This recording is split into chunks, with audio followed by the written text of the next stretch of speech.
कहते हैं अब तक के इतिहास में जो भी योगी से टकराया वो सियासी तौर पे एकदम खत्म हो गया। आजम खान और योगी की अदावत किसी से छिपी नहीं है। योगी ने कैसे सिर्फ 4 साल में आजम खान जैसे अमीरों की जिंदगी का सच देश को दिखाया वो सब जानते हैं।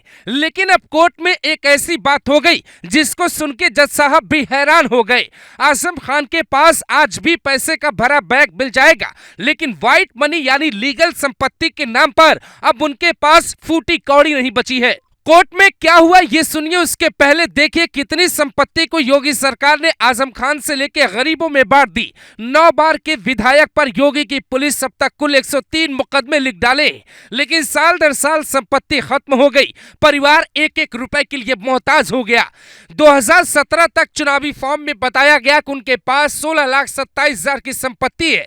2017 में जब योगी आ जाते हैं तब देश देखता है कि आजम तो अरबपति निकले। हालांकि व्हाइट मनी के नाम पर आजम खान के पास 16 साढ़े 16 लाख ही थे।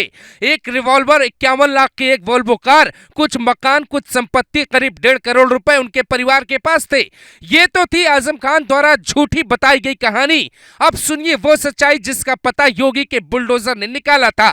साल 2022 के चुनाव में आजम की संपत्ति बढ़कर 1.5 करोड़ हो जाती है, जबकि पत्नी की संपत्ति 2.25 करोड़ हो जाती है। लेकिन उसके बाद जब छापेमारी हुई तो उनके घर पर 2 सुनार बुलाए गए। दावा किया जाता है कि कई किलो सोना बरामद हुआ। 250 बीघे की जमीन एक साथ जब्त की गई। यूनिवर्सिटी का पैसा कहा जाता है। वसूली के आरोप लगे तो वो पैसा कहां रखा जाता है, अवैध संपत्ति का राज क्या है और नंबर 2 के पैसे कहां पर है इसका भी पता लगाया गया। कभी यूपी पुलिस से भैंस खुजवाने वाले आजम खान का ये हाल है कि फिलहाल उनका वकील कोर्ट में ये कहता है कि साहब 10,000 होता तो दे देते, थोड़ी मोहलत दीजिए, इंतजाम करना होगा।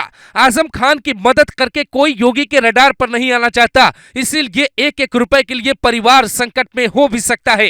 क्या सच में आजम कंगाल हुए या फिर कोई नई चाल है? योगी से बचने के लिए अब नया हथियार गरीबी बना रहे हैं, क्योंकि जो दूसरा पक्ष है उसका दावा है जज साहब ये सब झूठी कहानी है। अभियोजन अधिकारी अमरनाथ तिवारी बहुत बड़ा दावा करते हैं। उनका दावा है कि आजम खान के बेटे अब्दुल्ला, जिन पे 43 मुकदमे दर्ज है, उनके पास 2 पैन कार्ड है। इसका मामला कोर्ट में अभी भी चल रहा है। मामला विचाराधीन है, अकाउंट सारे सीज हैं। प्रार्थना देकर बार बार कोर्ट का वक्त बर्बाद करने पर यह जुर्माना कोर्ट ने लगाया है। आजम खान का परिवार मामले की सुनवाई को लेट करवाना चाहता है। आजम खान पे दर्ज मुकदमों की लिस्ट अगर आप देखें तो पूरी कहानी अलग सिरे से समझ में आती है। साल 2022 में आजम खान की ओर से दिए गए चुनावी हलफनामे के मुताबिक बार बार सुनवाई में आजम खान पर 103 मुकदमे दर्ज हुए, पत्नी तंजीन पर 32 मुकदमे, जबकि बेटे अब्दुल्ला पर 43 मुकदमे दर्ज हुए। हैरानी की बात यह है कि तकरीबन 200 मुकदमे परिवार पे जो दर्ज हुए वो सब योगी सरकार में ही हुए। इनमें से कई मामले लोअर कोर्ट से लेकर ऊपरी अदालत तक पहुंचे। हाई कोर्ट और सुप्रीम कोर्ट में वकीलों की भारी भरकम फीस से सभी परिचित हैं। लेकिन इसका मतलब ये नहीं कि आजम खान के पास कुछ नहीं बचा, बल्कि आजम खान जैसे नेता जिन पे बकरी चोरी से लेकर बिजली चोरी, मुर्गी चोरी, किताब चोरी, जमीन कब्जाने तक के मुकदमे दर्ज हैं, उनकी काली कमाई का किस्सा कहीं न कहीं जरूर छिपा होता है।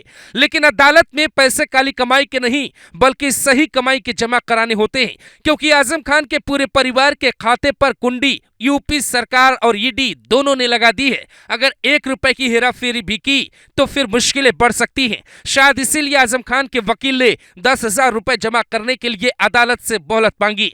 योगी आदित्यनाथ से टकराना आजम खान को कितना भारी पड़ा, इसकी कहानी अभी बाकी है। आईपीएस अशोक शुक्ला का आजम प्रेम। साल 2006 में जवाहर यूनिवर्सिटी के अंदर की कुछ जमीनें शत्रु संपत्ति के रूप में दर्ज हुई, यानी जमीन सरकार की हुई। साल 2020 में जब एफआईआर दर्ज हुई तो पता चला इस पर अफाक अहमद नाम के व्यक्ति ने कब्जा कर लिया है। कागज बदले गए। तत्कालीन इंस्पेक्टर गजेंद्र त्यागी ने जांच की तो आजम खान का सच सामने आया। लेखपाल के बयान पे आजम आरोपी बनाए गए। तत्कालीन एसपी अशोक शुक्ला ने तुरंत जांच क्राइम ब्रांच को दी। वहां उनके खास इंस्पेक्टर ने जांच की और आजम का नाम हटा दिया। इंस्पेक्टर श्रीकांत द्विवेदी और आईपीएस अशोक शुक्ला अब दोनों विजिलेंस की रडार पर हैं। दोनों के खिलाफ जांच टीम गठित हुई है। अब आप खुद सोचिए, जिसके ये एक आईपीएस योगी सरकार में भी अपनी ईमानदारी दांव पर लगा दे, उसे 10,000 के लाले कैसे पड़ सकते हैं?